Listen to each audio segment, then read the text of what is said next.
ശിവ, നമ്മുടെ ഭക്ഷണത്തിൽ അടങ്ങിയിട്ടുള്ള ഘടകങ്ങൾ എന്തൊക്കെയാണ്?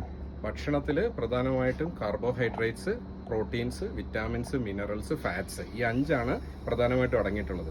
ഇത് കൂടാതെ വാട്ടറും അതുപോലെ തന്നെ ഡയറ്ററി ഫൈബേഴ്സും അടങ്ങിയിട്ടുണ്ട്. പിന്നെ കാർബോഹൈഡ്രേറ്റ്സിൽ നിന്നാണ് നമുക്ക് നമ്മുടെ ശരീരത്തിന് ആവശ്യമായിട്ടുള്ള ഊർജ്ജം നമുക്ക് ലഭിക്കുന്നത്, അല്ലേ? അപ്പം അതില്ലാതെ പറ്റത്തില്ല. പിന്നെ അതുപോലെ നമ്മൾ നോക്കിക്കഴിഞ്ഞാൽ പ്രോട്ടീൻസ് നമ്മുടെ ശരീരത്തിൻ്റെ മസിൽ ഡെവലപ്മെൻറ്റ്സിനും അതുപോലെ തന്നെ നമ്മുടെ ടിഷ്യൂസ് ഒക്കെ എന്താ പറയുക എന്തെങ്കിലും രീതിയിൽ റിപ്പയറിങ് ആവശ്യമായിട്ടുള്ളപ്പോഴത്തേക്കിന് അതാണ് നമ്മളെ സഹായിക്കുന്നത്. അതുപോലെ തന്നെ വെള്ളത്തിൻ്റെ ഉപയോഗം നിങ്ങൾക്ക് അറിയാവുന്നതാണ്. വിറ്റാമിൻസുകൾ നമ്മുടെ ശരീരത്തിൽ അല്ല ബോഡിയുടെ മൊത്തത്തിലുള്ള പ്രവർത്തനത്തിന് ആവശ്യമായിട്ടുള്ളതാണ്. അപ്പം വിറ്റാമിൻസിൻ്റെ ഡെഫിഷ്യൻസി ഉണ്ടെങ്കിൽ നമുക്ക് പലതരത്തിലുള്ള അസുഖങ്ങൾ വരും. അപ്പോൾ ആ അസുഖങ്ങളെ പ്രിവെൻറ്റ് ചെയ്യണമെന്നുണ്ടെങ്കിൽ ആവശ്യത്തിനുള്ള വിറ്റാമിൻസ് നമ്മുടെ ശരീരത്തിൽ ഉണ്ടാവണം. അതുപോലെ മിനറൽസ് നമുക്ക് വളരെ കുറച്ച് നമ്മുടെ ശരീരത്തിന് ആവശ്യമായിട്ടുള്ളതാണ്.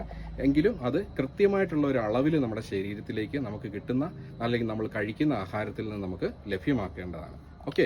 പിന്നെ നമ്മുടെ ഫാറ്റ്സ് എന്ന് പറഞ്ഞു കഴിഞ്ഞാൽ എപ്പോഴും നമ്മുടെ ശരീരത്തിന്റെ ശരീരം പറഞ്ഞു കഴിഞ്ഞാൽ നമ്മുടെ ആ ഒരു ചൂട് നിലനിർത്തുന്നത് തന്നെ ഫാറ്റ്സിന്റെ പ്രവർത്തനം മൂലമാണ്. അതുപോലെ തന്നെ ഫാറ്റ്സിൽ നല്ല ഫാറ്റ്സും ഉണ്ട്, ചീത്ത ഫാറ്റ്സും ഉണ്ട്. എപ്പോഴും നല്ല ഫാറ്റ്സ് അടങ്ങിയിട്ടുള്ള ആഹാരങ്ങൾ കൂടുതൽ നമ്മൾ കഴിക്കേണ്ടതാണ്. ഓക്കെ. ഡയറ്ററി ഫൈബേഴ്സ് അടങ്ങിയിട്ടുള്ള ആഹാരം നമ്മൾ ഉള്ളിൽ ചെല്ലുമ്പോഴത്തേക്കിന് നമ്മുടെ ഡൈജഷനെ അത് ഇമ്പ്രൂവ് ചെയ്യുന്നുണ്ട്. അതുപോലെ തന്നെ നമ്മുടെ കുടലിലുള്ള നല്ല ബാക്ടീരിയകളെ അത് വർദ്ധിപ്പിക്കുകയും അതുപോലെ നമ്മുടെ വെയിറ്റിനെ നമുക്ക് കൺട്രോൾ ചെയ്ത് നല്ല രീതിയിൽ നമുക്ക് മുന്നോട്ട് പോകാൻ സാധിക്കുന്നുണ്ട്. അതുപോലെ തന്നെ അതിൻ്റെ മറ്റൊരു പ്രയോജനം എന്ന് പറഞ്ഞു കഴിഞ്ഞാൽ നമ്മൾ ആഹാരം കഴിക്കുമ്പോഴത്തേക്കിന് നമുക്ക് ആവശ്യത്തിനായി എന്ന് നമ്മളെ തോന്നിപ്പിക്കാനും അതിന് സാധിക്കുന്നു. ഇതാണ് ഡയറ്ററി ഫൈബേഴ്സിൻ്റെ ഇമ്പോർട്ടൻസ്. Okay, thank U.